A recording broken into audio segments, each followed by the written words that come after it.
আর মহাকুম্ভে অমৃত স্নানে পদপিষ্ট হয়ে ৩০ জনের মৃত্যু, এই নিয়ে উত্তরপ্রদেশ সরকারকে নিশানায় বিরোধীদের, আর পাল্টা বিজেপি।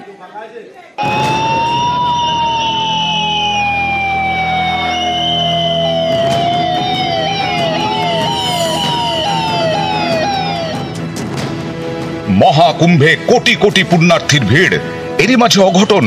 মঙ্গলবার ছিল মৌনী অমাবস্যার রাত। অমৃত স্নানের জন্য করা হয় মাইকিং। सभी श्रद्धालु सुन लें, यहाँ लेटे रहने से कोई फायदा नहीं है। जो सोवत है सो खोवत है। उठिए उठिए, स्नान करिए।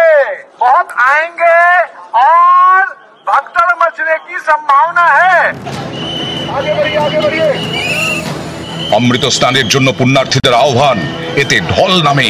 তারপর সেই ভিড়েই বিপত্তি, ব্যারিকেড ভেঙে পদপিষ্ট হয়ে মৃত্যু। অনেকেই বলছেন এরকম ভিড় যে হবে সেটা তো প্রশাসন আগেই জানতো, তারপরেও তারা কেন ভিড় সামলাতে ব্যর্থ হলো?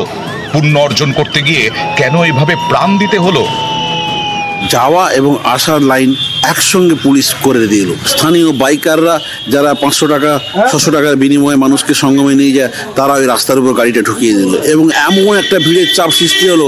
আমাদের যে 17 জন ছিলাম, আমরা একে অপরের জন্য সব বিচ্ছিন্ন হয়ে গেলাম। পুলিশ প্রশাসনের কোনো দেখা নেই। 3 জন পুলিশ দাঁড়িয়ে দাঁড়িয়ে তারা মোবাইল ঘাঁটছে, অথচ মানুষ যে কি বিপদের মধ্যে আছে তার কোনো বালাই নেই। প্রশাসন নির্বিকার ছিল, কেউ মোবাইল ঘাঁটছে, কেউ দাঁড়িয়ে দাঁড়িয়ে গল্প করছে, কিন্তু অনেক মানুষ বলছে যে আমাদের একটু হেল্প করুন, প্রচুর এত ভিড়ে আমরা চেপাচেপি হয়ে যাচ্ছি, কিন্তু তারা কোনোভাবেই কিছু। এবং সর্বোপরি 2 দিক থেকে গাড়ি, এবং তার মাঝখানে যে সরু ফাঁকা জায়গাটা, তাতে শয়ে শয়ে লোক যাওয়ার চেষ্টা করছে, সবাই যাওয়ার চেষ্টা করছে। আমরা একটু পরে এসেছিলাম, আমাদেরও মানে জীবন সংশয়ের মধ্যে পড়ে গেছি। পদপিষ্ট হয়ে মৃত্যু, অনেকে আহত। এসবের পর নজরদারি বাড়ায় প্রশাসন। ঘাটগুলিতে বাড়তি পুলিশ মোতায়েন করা হয়। হেলিকপ্টারে চলে নজরদারি, নজরদারিতে ড্रोनও उड़ानो है। प्रशासन जो वहां पर डायरेक्शन दे, सभी से मेरी विनम्र अपील होगी कि वे लोग उस पे सहयोग करेंगे तो सकुशल सभी को स्नान कराने में प्रशासन को और शासन को मदद मिलेगी। लगभग 15 से 20 किलोमीटर के दायरे में अस्थायी घाट बनाए गए हैं, उसमें कहीं भी वे स्नान कर सकते हैं। आवश्यक नहीं कि संगम नोच की तरफ ही आए। অনেকেরই প্রশ্ন, আগে কেন এই তৎপরতা দেখালো না প্রশাসন? এ নিয়ে বিজেপি শাসিত উত্তরপ্রদেশ রাজ্য সরকারের বিরুদ্ধে সুর চড়িয়েছে বিরোধীরা। সমাজবাদী পার্টির অখিলেশ যাদব সোশ্যাল মিডিয়ায় লিখেছেন, মহাকুম্ভে পুণ্যার্থী এবং সাধুদের আস্থা ফেরাতে এই মেলার পরিচালন ব্যবস্থা অবিলম্বে উত্তরপ্রদেশ সরকার এবং প্রশাসনের হাত থেকে নিয়ে সেনাকে দেওয়া হোক। বিশ্বমানের ব্যবস্থা দাবি করে মিথ্যে প্রচার করা হচ্ছিল, এখন সব ফাঁস হয়ে গিয়েছে। যারা এই প্রচার করেছিলেন, দুর্ঘটনায় মৃত্যুর দায় নিয়ে তাদের পদত্যাগ করা উচিত। মমতা বন্দ্যোপাধ্যায় এক স্যান্ডেলে লিখেছেন, গঙ্গাসাগর মেলা থেকে বুঝেছি পুণ্যার্থীদের জীবনের সুরক্ষার ক্ষেত্রে এবং জনসমাগমের বিষয়ে সর্বোচ্চ পর্যায়ের পরিকল্পনা করা উচিত।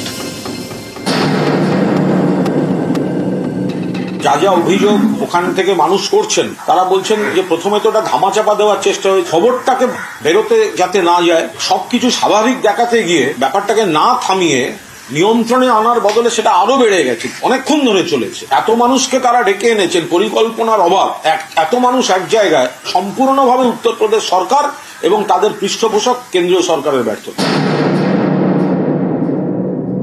সঠিকভাবে তদন্ত হওয়া প্রয়োজন। কোনো চক্রান্তও থাকতে পারে। অত্যন্ত দুঃখজনক ঘটনা, দুর্ভাগ্যজনক ঘটনা। এত লোক একসাথে চলে আসার ফলে আমার মনে হয় যত ভালোই ব্যবস্থা হোক, তার তো একটা ক্যারিং ক্যাপাসিটি বা সর্বোচ্চ ক্ষমতা থাকে, তার বাইরে বেশি লোক চলে এসেছিল। মৌনী অমাবস্যায় অঘটন, এরপর 12 এবং 26শে ফেব্রুয়ারি মহাকুম্ভের শাহী স্নান। এই বিশেষ দুদিনের জন্য কি উত্তরপ্রদেশ সরকার তৈরি? এ প্রশ্নও তুলছে বিরোধীরা। নিউজ 18 বাংলা।